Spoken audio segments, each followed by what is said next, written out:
السلام عليكم ورحمة الله وبركاته. مرحبا بكم متابعينا الكرام في فيديو جديد على قناتكم كرة تايم.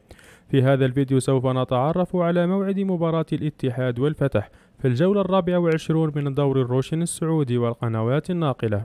وقبل أن نبدأ في التفاصيل ياريت نبدأ بالصلاة على النبي عليه الصلاة والسلام، ولا تنسوا دعمنا بلايك والاشتراك بالقناة ليصلكم كل جديد. ومن المقرر أن تلعب المباراة يوم السبت الموافق ل16 من شهر مارس 2024، وتنطلق صافرة البداية في تمام الساعة 8 مساء بتوقيت تونس والجزائر والمغرب، و9 مساء بتوقيت مصر والسودان وفلسطين وليبيا، و10 مساء بتوقيت السعودية وسوريا والعراق والكويت واليمن والأردن، و11 مساء بتوقيت الإمارات وعمان وقطر.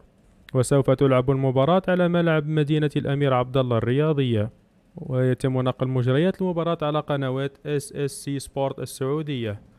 لا تنسى أن تضع توقعك لنتيجة المباراة في التعليقات أسفل الفيديو. شكرا لحسن استماعكم، والسلام عليكم ورحمة الله وبركاته.